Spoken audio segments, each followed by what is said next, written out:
انسانی بول چال میں یہ خوبی موجود ہے کہ وہ سامنے کی چیز اور جگہ کے علاوہ بھی زبان کی مدد سے اظہار کر سکتا ہے، اپنے ماضی اور مستقبل کی بات کر سکتا ہے، خیالوں کی دنیا کے حوالے سے بتا سکتا ہے، اپنے خواب بیان کر سکتا ہے۔ تو ہمارا دوسرا مشاہدہ بھی کامیاب رہا۔ اب ہم تیسری جہت یعنی جوائنٹ اٹینشن یعنی مشترک توجہ کی خصوصیت کو انسانی زبان میں تلاش کرتے ہیں۔ تو آپ سے سوال ہے کہ کیا انسان مل جل کر کسی ایک موضوع پر بات کر سکتے ہیں اور وہ بات انہیں مل جل کر کام کرنے میں مدد دیتی ہے؟ تو جواب ہے جی ہاں، بہت سے انسان مل جل کر ایک موضوع پر بات کرتے ہیں اور اس باہمی گفتگو کی بدولت مل جل کر ایک کام بھی کر سکتے ہیں۔ تو مبارک ہو، انسانی بات چیت یا آوازوں کا تبادلہ زبان کہلائے گا۔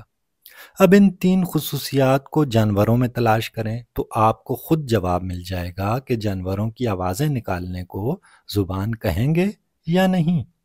تو سامعین و ناظرین، جب ہم جانوروں کی آوازوں اور اشاروں کو ڈسکریٹ انفینٹی یعنی محدود سے لامحدود بنانے والی جہت کے مطابق دیکھیں گے اور غور کریں گے کہ کیا جانور، کتے، ہاتھی، پرندے، مکھیاں وغیرہ محدود آوازوں یا اشاروں سے لامحدود بامانی آوازیں اور اشارے بنا سکتے ہیں؟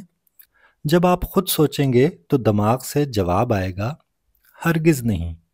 محدود آوازوں اور اشاروں کو لامحدود بنانا صرف انسانوں کی خوبی ہے۔ تو یوں پہلے ہی مرحلے میں ثابت ہو جاتا ہے کہ زبان کی تعریف کے مطابق جانوروں کی زبان نہیں ہوتی۔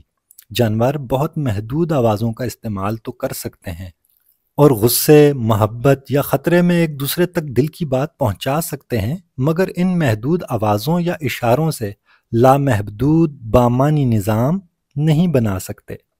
اسی طرح ڈسپلیسمنٹ یعنی دور دراز کی چیزوں تک براہ راست پہنچنے کی خوبی بھی جانوروں میں موجود نہیں ہوتی۔ شہد کی مکھیاں بن بنا کر دوسری مکھیوں کو اور مرغی کٹ کٹ کٹ کٹ کر کے اپنے چوزوں کو مخصوص مقام پر بلا تو سکتی ہے، مگر یہ عمل بہت محدود ہے۔ جانور ہر جگہ اور ہر موقع پر ایک دوسرے کو نہیں بلا سکتے اور نہ ہی ماضی اور مستقبل کے بارے میں یا چاند اور تاروں کے بارے میں تبادلہ خیال کر سکتے ہیں۔ اسی لیے جانوروں کی آوازیں اور اشارے زبان کی دوسری خاصیت پر بھی پورے نہیں اترتے۔ اوہو، چلیں کوئی بات نہیں۔ اب آپ اسی طرح جانور جائنٹ اٹینشن یا مل جل کر کسی ایک چیز پر تبادلہ خیال کرنے اور عمل کے قابل بھی نہیں ہوتے۔ اپنی فطرت کے مطابق چند ضروری کاموں میں تو ان کا اتحاد ہوتا ہے، مگر یہ اتحاد شہد کی مکھیوں کے جتھے یا بھیڑیوں کے گروہ کی طرح بہت محدود ہوتا ہے، اور وہ جائنٹ اٹینشن یا مشترک توجہ کا ویسا اظہار نہیں کر سکتے جس طرح انسان مل جل کر کسی بات میں بال کی کھال نکال لیتے ہیں اور مشترک طور پر آوازوں اور اشاروں کی مدد سے ایک دوسرے تک اپنے پیچیدہ خیالات پہنچاتے رہتے ہیں۔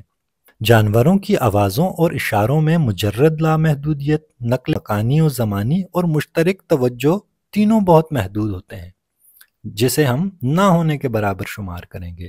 اس لیے جانوروں کے درمیان تبادلہ خیال اس روانی سے ممکن نہیں جیسے انسانوں میں ممکن ہے۔ سامعین، ان تین حوالوں کو درختوں پر لاگو کریں گے تو جواب آئے گا کہ درختوں کا باہمی رابطہ بھی زبان کی تعریف پر پورا نہیں اترتا۔ اب اگلا سوال، کیا گونگوں کے اشاروں کی زبان کی تعریف پر پوری اترتی ہے؟ تو جواب ہے جی ہاں۔ گونگے چونکہ سن نہیں سکتے لیکن وہ اشاروں کا استعمال کرتے ہیں۔ وہ محدود اشاروں سے لامحدود اشارے بناتے ہیں۔ وہ ماضی اور حال اور دور کی چیزوں پر تبادلہ خیال کرتے ہیں اور مل جل کر کسی ایک چیز پر تبادلہ خیالات اور عمل بھی کر سکتے ہیں۔ اس لیے گونگوں کے اشارے زبان کی تعریف پر پورے اترتے ہیں۔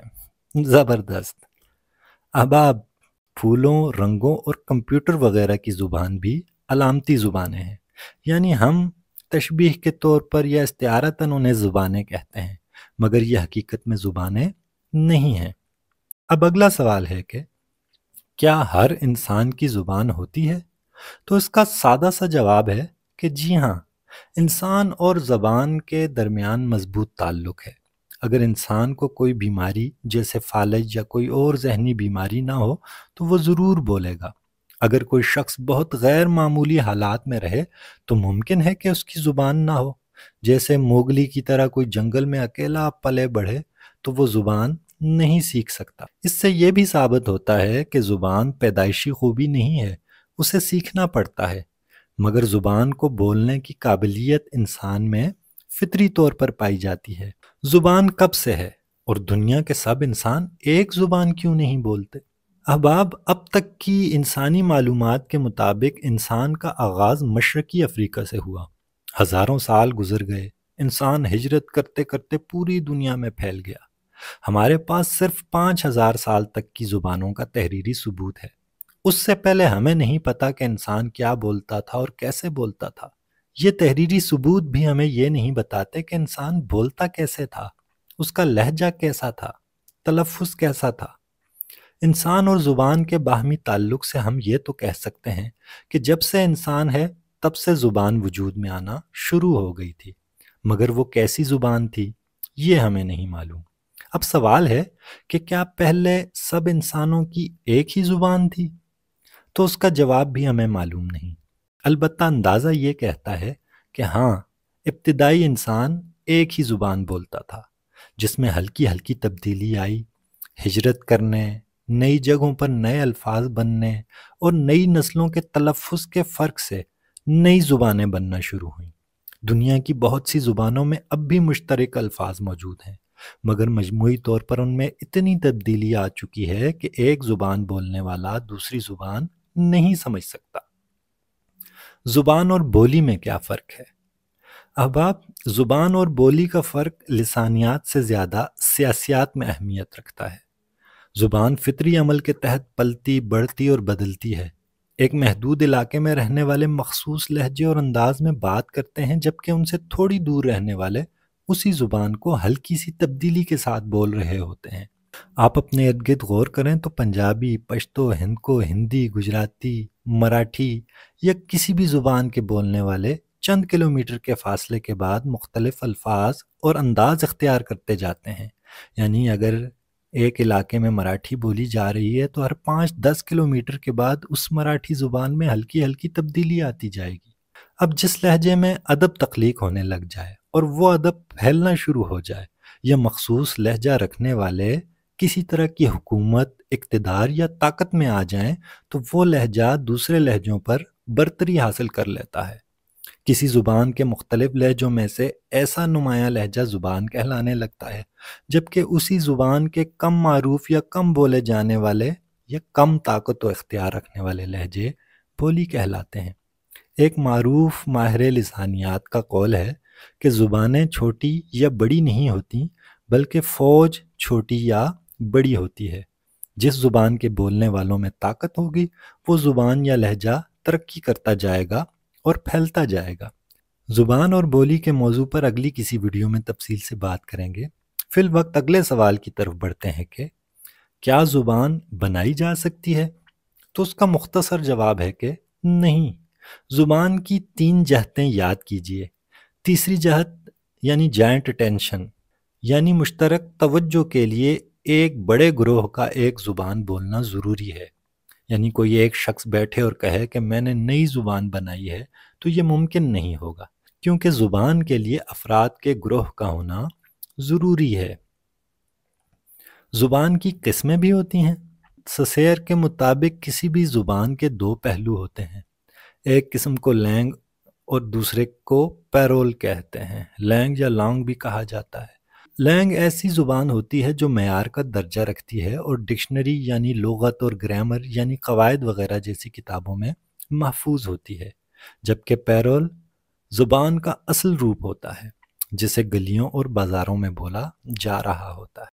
زبانوں کی مزید حوالوں سے درجہ بندی بھی کی جاتی ہے، جیسے مادری زبان، دفتری زبان، قومی زبان، بین الاقوامی زبان، ادبی زبان، بیگمات کی زبان، اور ان کے علاوہ بھی مختلف حیثیتوں کے مطابق زبان کی درجہ بندی کی جاتی ہے۔ معزز احباب، زبان انسانی رابطے کا وسیلہ ہے۔ ایک انسان جتنی اچھی زبان بولتا ہے، زندگی میں کامیابی کے اتنے زیادہ امکانات پاتا ہے، کیونکہ انسانوں میں رابطے کا واحد وسیلہ زبان ہی ہے۔